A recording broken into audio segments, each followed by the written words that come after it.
Joining us now for a fair and balanced debate, our RNC Deputy Press Secretary Raffi Williams and radio talk show host Richard Fowler. Thanks for being here, both of you. Richard, I'm going to start with you. Doesn't Representative Clyburn, in saying this, shouldn't he really be more concerned about Senator Scott representing all people from South Carolina, not just black people from South Carolina? Elizabeth, I think the congressman is saying that. I think if you look at Tim Scott's voting record, one piece in particular is when he pushed forward a measure that would allow for more voter IDs in the state of South Carolina. There's cause for pause here, and I think that's what Senator Clyburn is referring to, and that's what he's saying, and it goes beyond race. It goes beyond the fact that he is voting against the interest of the people of South Carolina, and that's just disheartening and downright wrong.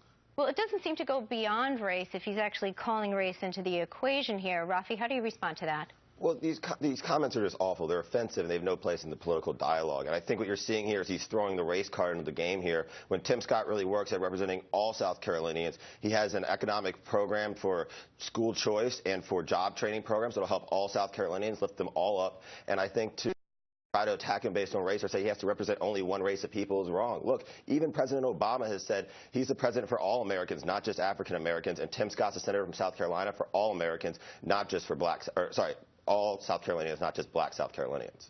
Is this a form of oppression to actually take someone by their race and say you should be being a politician for a certain division of our nation, a certain division of your constituents, a certain division of the people in the state you represent? I mean, isn't that oppressing the way someone would govern or represent? I mean, I think that it puts people into boxes, and I think the best part about America is we're a mixing bowl, and I think that anybody can do whatever they put their mind to, and saying, you know, because you're black, you have to believe this certain way or think this certain route is wrong. And I think that that's a problem we're seeing a lot with some of these groups out there that think that if you're black, you have to think a certain way. You can't be free thinking or have a debate about ideas. I mean, isn't he, Richard, isn't he entitled to be able to, you know, represent, govern, be a senator the way he believes is best for that state? No, I completely agree with you, Elizabeth. I think he has the right to think outside the box, and he has the right to be different. But I think Senator Clyburn, being that he's been in the Congress for so long, he knows the people of South Carolina. He's represented them for longer than Tim Scott has. He has a reason to call Tim Scott's voting record to question, and I think that's exactly what he's doing here.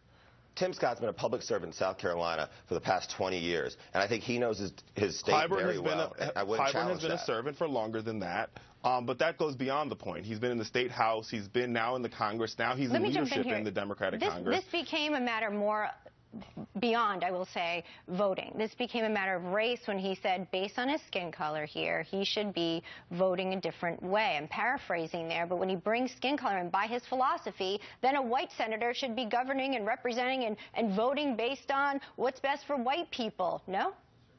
I mean, that's exactly true, and I think that's the problem here, is that he should be focusing on the ideas, debating him on the ideas, not bringing race into it and saying because he's black, he doesn't represent black people. He should say, well, because of X, Y, and Z. Make a poignant point, but don't just take these broad swathe attacks. Sure, Richard, but wait a minute, I think he did make a poignant point here, and the point that he made, it doesn't matter if the member is white, black, Asian, purple, yellow, green, or orange. What you want is a representative that will stand up for the people of South Carolina. And when 24% of the children in South Carolina are in poverty, and your voting record is against that, we have a serious problem. And that's exactly what Senator Clyburn, Congressman Clyburn is talking about. We have had a great debate this morning. We're going to have to leave it there. We invite you both back anytime to continue. Thanks, Elizabeth. Thanks for being with us. Thank you.